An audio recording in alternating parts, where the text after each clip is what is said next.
आज भूख से मर रहा है और आपकी सरकार को ये राष्ट्रीय शर्म की सरकार है जिसको शर्म नहीं आती। भूख से, गरीबी से लोग देश के अंदर मर रहे हैं और आप यहां बैठकर बड़े बड़ी बात खामोश नहीं रहने देंगे। आज आम आदमी पार्टी की दिल्ली की सरकार को और उनके चुने हुए प्रतिनिधियों को इस सरकार ने एक के बाद दूसरी जिस तरह से उत्पीड़न करने का काम किया है मान्यवर, हमारे 15 विधायकों को गिरफ्तार करके जेल में डाल दिया गया। और विधायकों को तो जेल में डालना दूर की बात है, हमारे एक विधायक है सोमनाथ भारती, उनके कुत्ते को पकड़ने के लिए दिल्ली पुलिस के 40 जवान पहुंचे थे। 40 जवान। ये है आपकी सरकार। इस प्रकार से आप विरोधियों के खिलाफ कार्रवाई कर रहे हैं, उनका गला घोटने के, उनके लोकतंत्र की हत्या करने की आप कोशिश कर रहे हैं। आपने दिल्ली के मुख्यमंत्री के कार्यालय पर सीबीआई का छापा डलवा दिया, आपने शिक्षा मंत्री के कार्यालय पे छापा डलवा दिया, आपने हमारे स्वास्थ्य मंत्री के घर पे छापा डलवा दिया। आप दिल्ली के अंदर एक चुनी हुई सरकार को चलने नहीं देना चाहते। हमारे 20 विधायकों की आपने सदस्यता रद्द करवा दी संसदीय सचिव बनाने के नाम पर। वही संसदीय सचिव हरियाणा में सदस्यता रद्द नहीं होती, वही संसदीय सचिव हिमाचल में सदस्यता रद्द नहीं होती, वही संसदीय सचिव पंजाब में सदस्यता रद्द नहीं होती, वही संसदीय सचिव आसाम में, मिजोरम में सदस्यता रद्द नहीं होती। लेकिन दिल्ली में 20 विधायकों की आपने सदस्यता रद्द करके लोकतंत्र की हत्या की है। चुनाव आयोग ने AK ज्योति ने लोकतांत्रिक संस्थाओं का मर्दन कर रहे हैं। आप लोकतांत्रिक संस्थाओं का मर्दन कर रहे हैं, लोकतांत्रिक संस्थाओं को कुचलने का काम कर रहे हैं। ये ऊंची आवाज से आम आदमी की आवाज को दबाने की कोशिश मत कीजिए। मैं कहना चाहता हूँ इस सरकार से कहना चाहता हूं अरविंद केजरीवाल को लाट साहब के डंडे से चलाने की कोशिश मत करो। हम जनता के हित में काम कर रहे हैं और करते रहेंगे। चमन को सींचने में पत्तियां कुछ झड़ गई होंगी, यही इल्जाम हम पर लग रहा है बेवफाई का। मगर कलियों को जिसने राउंड डाला अपने पैरों से, वही दावा करे हैं इस चमन की रहनुमाई का। आप इस चमन की रहनुमाई का दावा कर रहे हैं, आप इस चमन की रहनुमाई का दावा कर रहे हैं। इस गरीब आदमी के, इस मुल्क के गरीब के दर्द को समझने का कोशिश कीजिए। ये लोहिया का देश है, ये गांधी का देश है, ये जेपी का देश है।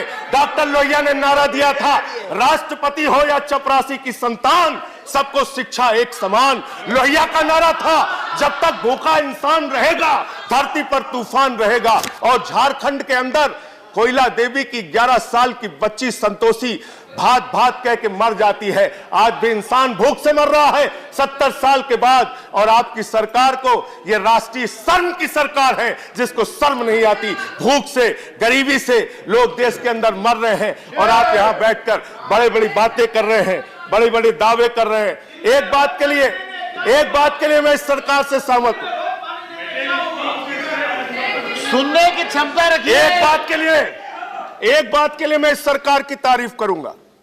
मेरे विपक्ष के मित्र हो सकता है मुझसे सहमत ना हो, लेकिन अगर इस सरकार के अंदर कोई छोटा हो ना हो, लेकिन अगर अंतरराष्ट्रीय भाषण प्रतियोगिता करा दी जाए तो नंबर 1 पर यह सरकार आएगी, 2 नंबर पर नहीं आएगी। ये मैं कह सकता हूं मान्यवर, ये मुझे पूरा यकीन है, भरोसा है इस सरकार के ऊपर। साथियों, किस प्रकार का हिंदुस्तान आप बना रहे हैं। आपने 40,000 रुपए का कर्जा नौजवानों को दे के बार बार मुद्रा करते हैं। आपने कितनी मुद्राएं देश के बड़े बड़े पूंजीपतियों को दी है, उसको सुनना चाहेंगे क्या?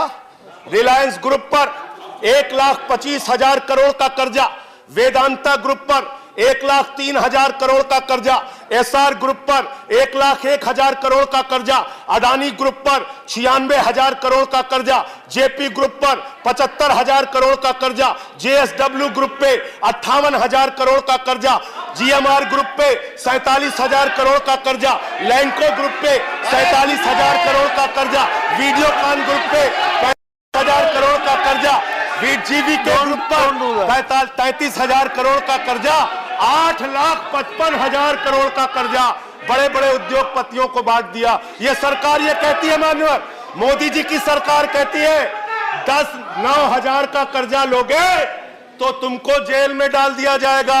हमारी केंद्र की बैठी हुई सरकार कहती है 9,000 का कर्जा लोगे तो जेल में डाल दिया जाएगा, 9,000 करोड़ का कर्जा लोगे तो जहाज में बैठाकर लंदन पहुंचा दिया जाएगा। लंदन ये काम ये करना चाहते हैं मानवर ये इस देश को तोड़ना चाहते हैं, इस देश की गंगा जमनी तहजीब को बर्बाद करना चाहते हैं।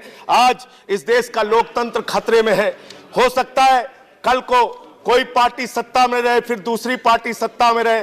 आज हमारी आवाज को आप दबा सकते हैं और मुझे आपका दर्द भी समझ में आ रहा है कि आम आदमी पार्टी के 3 सांसद आने के बाद भारतीय जनता पार्टी के इतने मित्र मिलकर किस प्रकार से एक आदमी की स्पीच नहीं होने दे रहे हैं। यह आपकी बौखलाहट का नतीजा है, यह आपकी बौखलाहट का नतीजा है, यह आपकी बौखलाहट का नतीजा है। परेशान मत होना 6 साल यहां रहूंगा और एक एक दिन आपके लिए मुश्किल का दिन होगा। घोटाले कर रहे हो राफेल में, उसको भी उजागर करेंगे। भ्रष्टाचार कर रहे हो, उसको भी उजागर करेंगे। लिंचिंग करा रहे हो, उसको भी उजागर करेंगे। आम आदमी की आवाज को खामोश नहीं रहने देंगे। सीलिंग से व्यापारियों को उजाड़ रहे हो, उसके खिलाफ भी लड़ेंगे। देश के अंदर तानाशाही ला रहे हो, उसके खिलाफ भी लड़ेंगे। हम चुप रहने वाले लोग नहीं हैं। आम आदमी की आवाज को इस देश के अंदर दबाया नहीं जा सकता है। आपका हिंदुस्तान की आजादी में क्या इतिहास है? आपका हिंदुस्तान की आजादी में क्या इतिहास है? आप दूसरों को राष्ट्रवाद का सर्टिफिकेट बांटते हैं। संजय सिंह प्लीज, को राष्ट्रवाद का सर्टिफिकेट बांटते हैं। आप पाकिस्तान भेजना चाहते हैं सबको, आप पाकिस्तान भेजना चाहते हैं। संजय सिंह आप प्लीज, पाकिस्तान भेजना चाहते हैं। 1 मिनट सर, अंतिम 1 मिनट सर। एक मिनट सर, प्लीज। ये पाकिस्तान भेजना चाहते हैं सबको। ये राष्ट्रवाद का प्रमाण पत्र बांटते हैं। It is for me to decide. इसकी जो मातृ संस्था है आरएसएस, संजय सिंह, अपने कार्यालय पर टाइम ओवर, तक तिरंगा नहीं फहराया। टाइम ओवर, ओके, बांटते हैं ये राष्ट्रवाद सर्टिफिकेट बांटते हैं। now you sit down. जिन्होंने पठानकोट में बैठिए कर हमारे शहीदों की जांच कराई, बैठिए, हमसे राष्ट्रवाद का प्रमाण पत्र हैं। जिनका राष्ट्रीय अध्यक्ष बैठिए दलाली खाते हुए Sanjay Singh please sit down. हमसे राष्ट्रवाद का सर्टिफिकेट श्री अब्दुल वहाब, जो अफजल गुरु को श्री अब्दुल वहाब वाली पीडीपी के अब्दुल वहाब जम्मू प्लीज, कश्मीर में सरकार संजय सिंह, वो हमसे अब्दुल वहाब प्लीज सर्टिफिकेट मांगते हैं। मान्यवर, मैं आपसे कहना अब्दुल वहाब, विनम्रता पूर्वक कहना चाहता हूं, संजय सिंह को रोकिए, तानाशाही को इस देश में रोकिए। तानाशाही से देश नहीं चलेगा, तानाशाही से देश नहीं चलेगा, उजाड़ने से देश नहीं चलेगा। Not going on. Yes, point of order, please. Yeah. I have a point of order. Yes, please, point of. Sanjay Singh, बैठिए. Your time is over. Sit down. What is the point of order? Under Rule 235. 235. No. 235. 235. Sit down. 235. Sir, Rule 235. Please. Rule 235. Yes. Sub Rule 2. Yes. It says, whilst the council is sitting, a member shall not interrupt any member while speaking by disorderly expression or noises. And this house has a convention that when a new member speaks, when it is his maiden speech, nobody should interrupt. Yes. But the way the treasury benches all along disturbed him, I agree. that should be condemned by